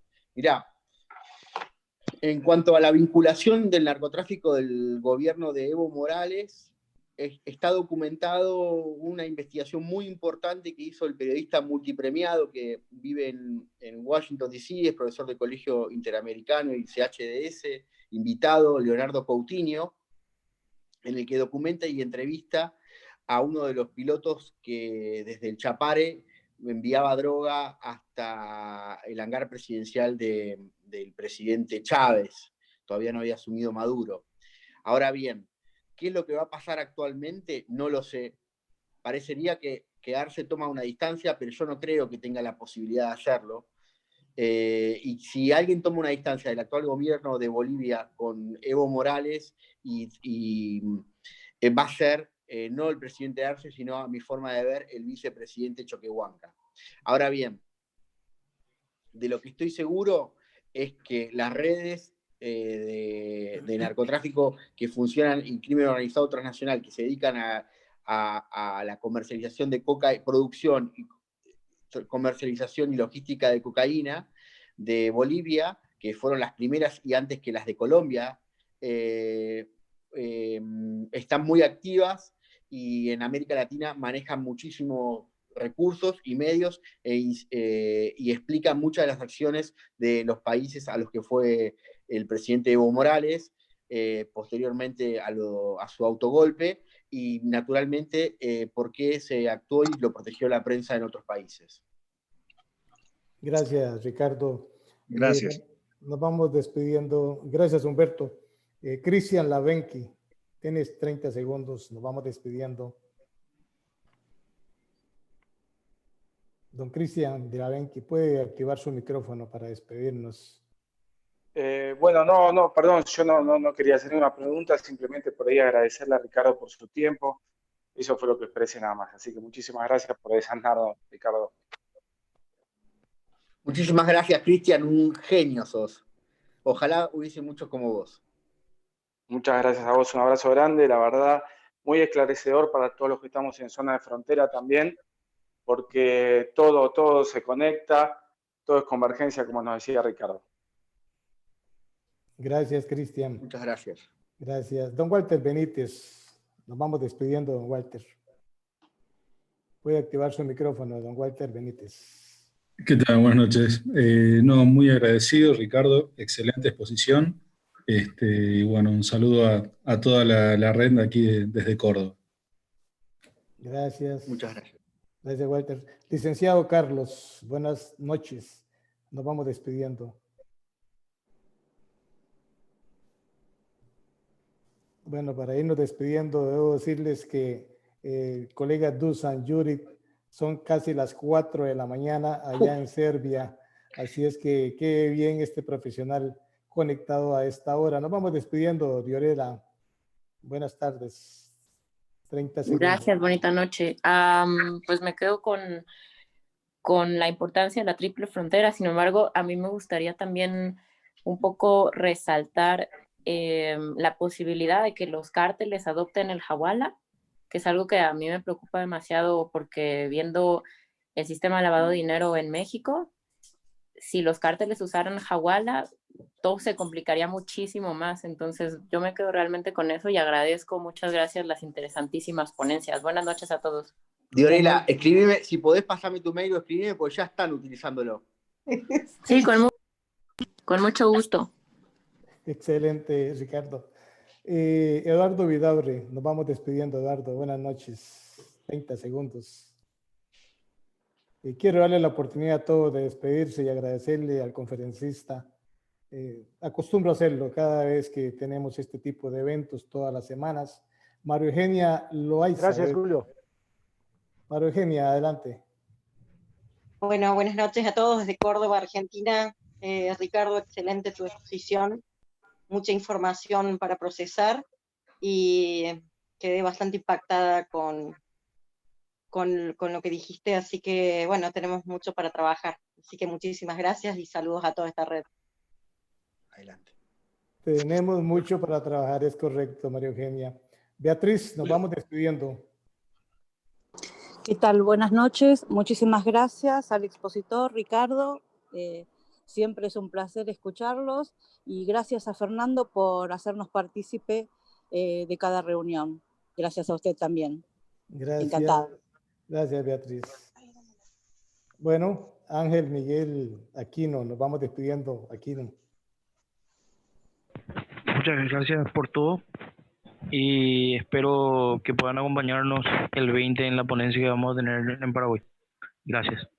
Gracias, Aquino, excelente. Doctor Fernando Gabriel Zaragoza, doctor, nos vamos despidiendo. Gracias por tu participación. Bueno, muchas gracias, Julio, por acordar esta exposición. Muchas gracias y felicitaciones, Ricardo, impresionante.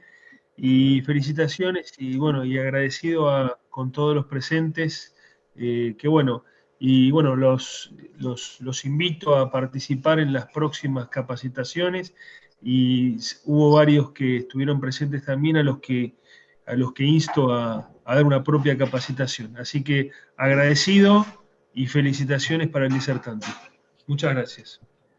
Así es, Fernando. La red internacional es compartir experiencias para generar conocimiento y vean ustedes que aquí estamos dando el ejemplo nada más y nada menos con uno de los profesionales que ha vivido esta experiencia y que hoy la traía al conocimiento de todo. El señor Nelson Niño, nos vamos despidiendo, don Nelson. Don Nelson, el audio suyo está apagado. Puede activar.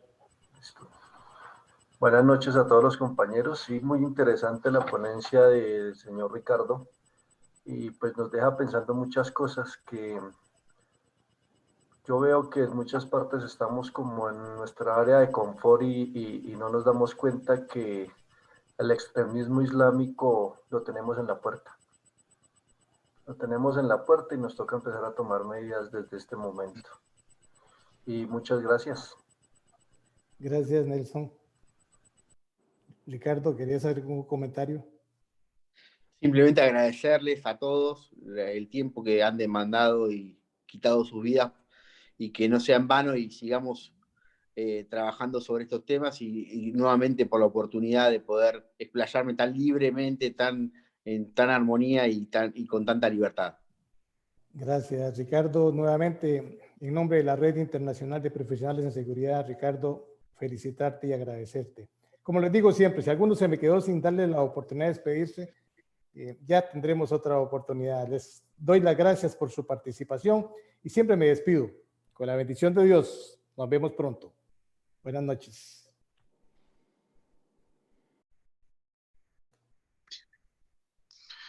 Buenas noches. Gracias. A descansar, Yuri, son las 4 de la mañana. Mañana. Sí, sí. Qué bueno. Gracias. Bueno, Buenas señor. noches. Bueno. Muchas gracias. Estamos despidiéndonos.